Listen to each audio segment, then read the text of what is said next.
Welcome to this video, guys. I'm about to head out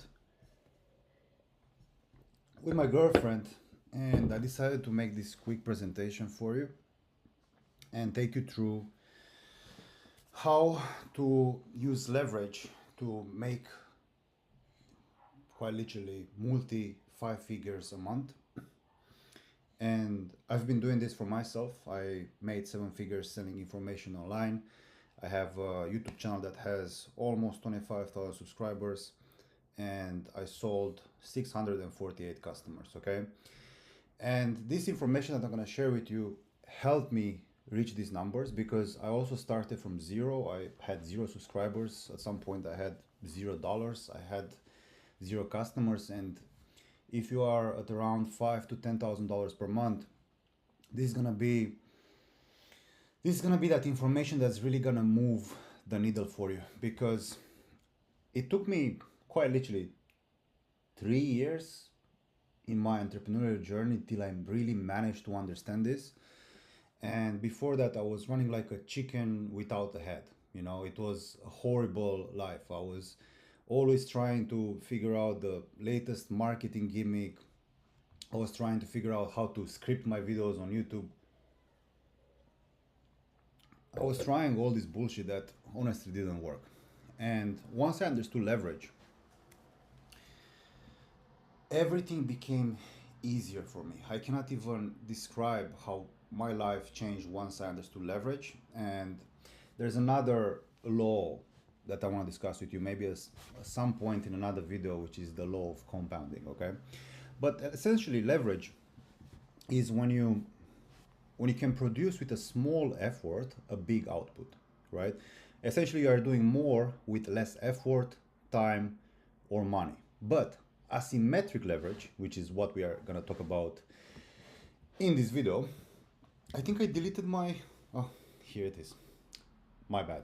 Asymmetric leverage means doing something so little with such a huge impact that you'll only end up working maybe like 5-6 hours a week, and you have a bunch of things in place that are helping you make money while you are out with your girlfriend, while you're on the beach, while you are reading your favorite book. And I don't want to sound like a make money online guru, because I'm not. I actually sold my program in one of the worst niches possible. I was teaching people programming, and people who learn or who want to learn programming are usually broke. So I sold in the worst possible niche, and I still made all this money. That's why you should listen to me when I'm talking about this. Now, when it comes to leverage, we have 3 types. We have assets, we have time and energy, and then we have money. And I'm gonna go over each one of these buckets, because each one of these buckets has sub buckets, if that makes sense. And I'm gonna explain to you how this works. Now, let's talk about assets. And the first bucket is testimonials. I always get clients from my old niche where I was teaching people programming, and some of them have the same amount of subscribers as me, and they are making 2K a month, or they have 4 or 5 times the amount of subscribers that I have, and they're making 20K, right? Or even less than that. And I hit my first 50K month when I had 13,000 subscribers. Okay, insane if you really think about it. And they always ask me, "Hey Christian, what do you do? How are you so good?" Well, it's actually simple. I have great video testimonials. In fact, if you just search up on YouTube after this video, Developer Pro, and if you watch my client case studies, you'll see that they are so in depth, and people feel obliged to buy from me after they watch one of those interviews. It's crazy. And I'm going to tell you how I got to that point in a moment. But essentially, I have long, in-depth testimonials. I'm going to have a bunch of them on this channel as well with my current clients. You can also take written reviews with metric results. So for example, a client of yours is signing their first deal for their Airbnb. Screenshot that shit, post it on Instagram, post it on YouTube, on the, what's the name, on the community page, right? Case studies, talk about how a specific thing actually works, give in-depth insights into how your program actually works. Screenshots of wins from your clients. Like, for example, if you're a dating coach, let's say, and your client managed to muster up some courage to speak with a girl for the first time, for the first time, screenshot that thing and brag about it. Okay, you need to post testimonials and screenshots every single day. This is one of my biggest mistakes as well from my past business, because I didn't take screenshots all the time. I didn't do case studies. Okay, I didn't do written reviews with metrics and results. I didn't do, let's say, before and after transformations. I didn't do that. I only did video testimonials. So I only used this lever once instead of 5 times. And I had this broken mindset where I thought that someone has to become, the end result in 3 months, and only then I can show that. But in between, there are so many micro wins that my target audience would want to see, so they can relate more to my customers and see that I actually help them. So this was one of my biggest mistakes, the fact that I didn't take more screenshots of wins. Right now I'm doing it pretty much all the time. And you have to flex this stuff. I cannot stress this enough. People will trust you more if you have more testimonials. Now, how do I get these testimonials? Because this is important. I am solving my customers' complexity. I eat their complexity pretty much. Now, the way it works is by identifying bottlenecks before they do. I remove steps from their process and I provide clarity instead of confusion. Let me give you some examples from my previous business, how I did it. My clients had to go through a technical interview, right? And they were always asking me, okay, what questions should I prepare for? I have an interview coming up in 2 weeks and I don't know what to say, what to prepare. And what I did is I did a lot of research. I bought interview courses. I looked at my competitors, whatever they are selling. I downloaded their PDFs and I went through my past history of interviewing in the tech field. And then I spent maybe 2, 3, 4 hours compiling a list of interview questions. It was like horrible to do that. I remember I was in holiday at that point in time, somewhere in Ibiza, and the last thing I wanted to do was that. But I spent those 4 hours a few years ago, and then since then I never touched that resource, and that resource is still working for me. I have built leverage. Another example, they had to build a portfolio of projects to show off to their employers, right? And they were always asking me, what project should I build, how it should look like, and they were always looking like shit, first of all, because they were not designers, and I always had to come up with a new project. So one day I spent some time with one of my students, built all the features that a project should have. Then I spent $2,000 on a designer. At that point I was like, damn, do I want to spend $2,000 on this? But that thing had so much leverage because I never had to answer that question again, and all my clients were happy. In your case, leverage can be found by listening to your customers and seeing or picking up on problems that they might have. For example, if you're a fitness coach, you'll notice that none of your clients knows what to eat or what foods to order.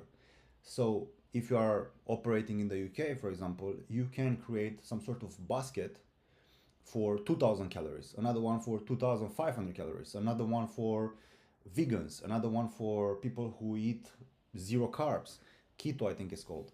So you need to figure out and you need to find these problems that are always repeating, always coming up, because if you solve these problems, first of all, you'll work less, you'll get better results, your customers will be happier, and then you'll have referrals and testimonials, and probably you have repeat customers, because once your customers finish your program, let's say it's $3,000 for 3 months, then you can upsell them, or you can tell them that they can still stay in the program for $250 a month, and now you're creating a monthly recurring revenue business. Okay, then you have your personal brand, how you dress, where you travel, your car, apartment, partner or girlfriend, for example, lifestyle, your content, speaking gigs or podcast.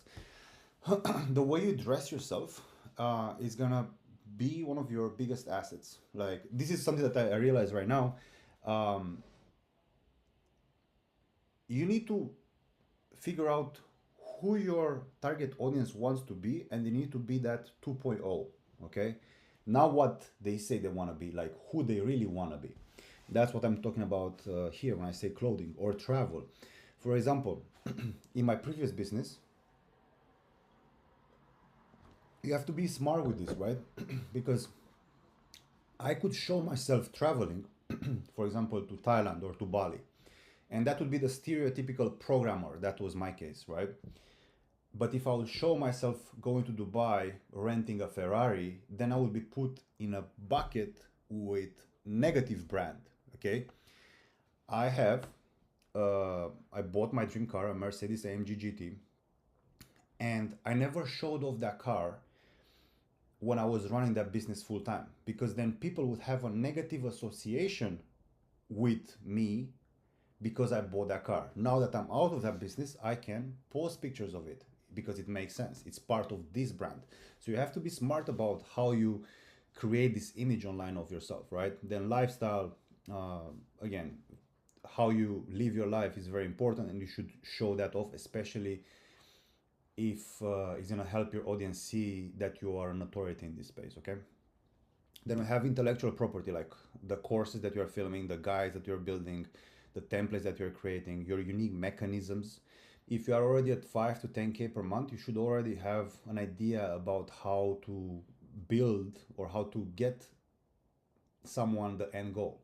And that is through a unique mechanism. For example, for me, my unique mechanism always changed based on the problems that appeared in the market. Okay, so in my past business, one of my unique mechanisms was the fact that I was helping people be part of a team project so they can learn how it is to be working as a developer in the real world.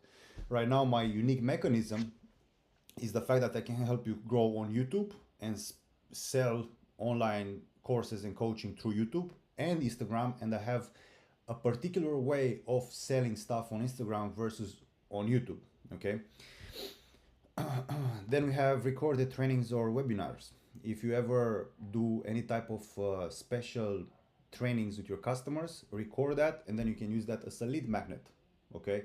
You can even run ads towards it, and then people can grab it, and then you can DM them, email them, WhatsApp them, call them, etc., etc. So this is an asset that you need to make sure that you have, and you understand that is an asset that you can use as leverage.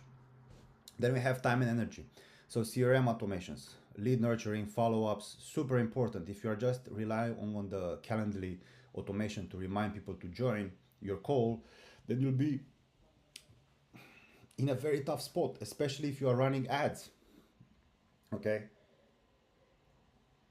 You need to make sure that you're hitting people on WhatsApp, on SMS, on email, on Instagram, on LinkedIn, wherever, whatever information you're requesting from them.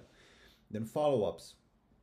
If they didn't buy from you, make sure that you're doing some list segmentation in your CRM, in your active campaign or whatever, and make sure that you are reminding them every few months that you have a program. Maybe you can create some AI automations with NAN and whatnot to remind them of the pain point they had, and still ask them if they still have that pain point, etc., etc.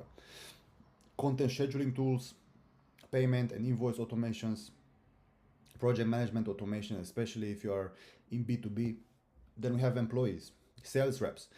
I invested $16,000 in training my sales rep, Elias, because I knew that he's gonna take away so much time from my plate because I was doing sales calls by myself. And he was already good at sales.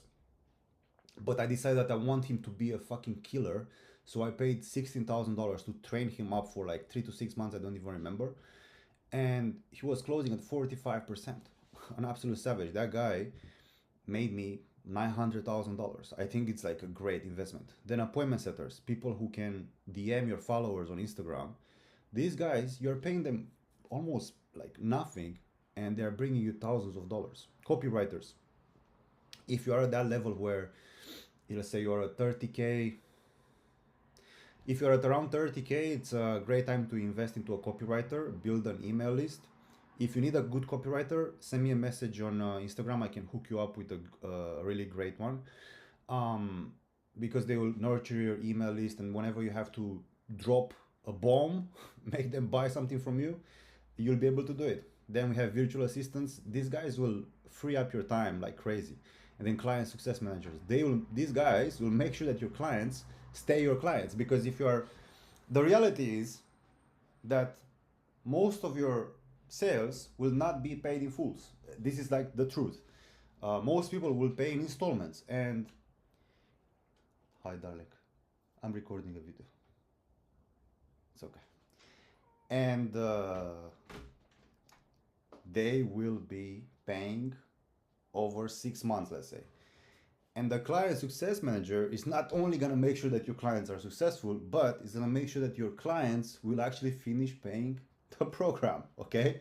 Because you cannot force them to pay your program, no matter how many contracts they're signing or whatever. They will still not pay the program if they're not getting results. So your client success manager is going to help them get results. Now, standard operating procedures. This is key. Like, I'm building right now standard operating procedures for myself and for my clients. And this is going to help you look at your business and understand every part of it, because there are a couple of moving mechanisms. We have client attraction, which is content. Then we have the funnel. Then we have your sales process. And then we have delivery, right? These are the four key components. And each one of these key parts of your business can be broken down into smaller parts that you can document, and then you can outsource to others. An example could be, what are the steps to publish a YouTube video? Yeah, you might know, create a script, create the title, come up with thumbnail ideas. But how do you come up with a thumbnail idea? Is there a specific place where you go to find an idea? Like, you need to document all these steps, because if they're documented, then you can outsource them, okay? Same for sales process, content production workflow, lead generation, and outreach. Everything has to be documented in your business, especially if you want to grow past $30, $40, $50,000, okay? At $10,000, you can dick around as much as you can. But the faster you build this, the faster you'll be able to access leverage, tracking sheets, KPIs and performance dashboards, ad spend versus ROI trackers, content analytics. I'm building right now performance dashboards for my clients' Instagram, so we can see exactly what day of the week is the best one to publish. And we discovered that Friday, Saturday, and Sunday, she's getting twice or 3 times the amount of views as on Monday, Tuesday, Wednesday, and Thursday. So she's posting 3 times a day, every day. Now let's figure out how we can post 5 times a day on Friday, Saturday, and Sunday. Right? Makes sense. And it makes sense because we can look at the data. We also know what are the best hours to post at. So why are we even wasting time posting at hours that don't make sense? So when you start to become super autistic with your numbers, that's when you can scale. Because essentially business, it's only about looking at numbers and taking them as they are, not having any sort of emotion regarding them, you know? Then we have energy optimization, time blocking for high leverage work, delegating low value tasks, health and fitness to maintain energy levels. I don't really like to go to the gym anymore. I got out of the habit for like 6 months now, but I force myself to go even though I'm not doing crazy workouts, just because I want to be healthy. Okay, my knees are in pain, it's horrible, but it's gonna keep me healthy and high energy to shoot these videos, to come up with ideas, etc, etc. Another one could be, if you are not sleeping enough, like this is like asymmetric. If you are sleeping enough and you are waking up well rested, well, you'll have energy throughout the day to create your content, to deliver work to your customers, etc, etc. But if you are sleeping 2 hours less than what you want to sleep, then your whole day is going to be ruined. It happened to me yesterday. I had to wake up early. I had to wake up at 10:30 a.m. to go to cut my hair, and my whole day was ruined. I had no energy. Then we have money. This is big. Direct coaching and consulting. This is going to make you more money than anything. I think I spent $150,000, $200,000 on mentors. William Brown, Charlie Morgan, Max Torno, Kai Bax, Nick Setting. These are the ones that are coming up in my mind right now. I spent so much money on these guys, and I've learned their tricks. Cole Gordon. I've learned from these guys, and Now when I get a new client on board, I take all that information that these guys gave it to me for 150, $200,000, and then I give it to them for a fraction of that price. Masterminds and networking groups. This is massive. If you can get into a networking group, I'm gonna go to more masterminds probably next year. You'll start to meet different people, and whenever you have a problem, whenever you need an employee, whenever you need a new perspective on something, you'll make leaps of progress very fast. Okay. Then you have paid one-on-one sessions with industry leaders. Whenever you can do it, I did a one-on-one session with another guy from my industry, and we just did 1 hour, I think 1 hour and a half, and I told him everything he has to do to not destroy his business, because he wanted to buy an AMG, he wanted to do all this crazy shit, to move to a very expensive location, he wanted to flex like he would be from Miami. But I told him that's gonna be bad for his brand, because he needs to sell to his audience their dream, not his dream. Okay, you have to be smart about this stuff. Then you have ads, YouTube ads, Instagram, retargeting for conversion, Google search ads for high intent traffic, whatever it might be. You cannot just rely on the algorithm, because you don't know when the algorithm is going to work for you. Maybe one day, like it happened to me, decides to cut you off, and that's it. Your source of cash is out. So you need to learn how to use ads so you can bring your own customers, and then you use content as proof for people who are searching for a reason not to buy from you after they saw you in an ad. That's kind of how it works. So that's that. Then we have real estate, stocks, crypto, all the good stuff that you guys already know about. Okay. If you want me to help you with your business, if you want me to help you scale your business to 7 figures, there is a link in the description, and I want you to click it to apply to work with me. Do not book if you are a beginner, if you don't have a business. Book only if you are making $5,000 to $10,000 per month at least, if you have case studies, if you already know what you're doing and you just need guidance. And there are a couple of reasons why you should work with me. First, I'm still small, so I'm gonna give you my entire time and knowledge to help you out, because I want to get a sick testimonial out of you. And two, if you don't join now, in 1 or 2 years from now on, I'm just gonna sell you a course for $15,000, and you're gonna be in a group with 200 other people fighting for 5 minutes out of my time. So that's kind of how it works. That's the business model, I guess. So yeah, thanks for watching. Appreciate you. Have a great day.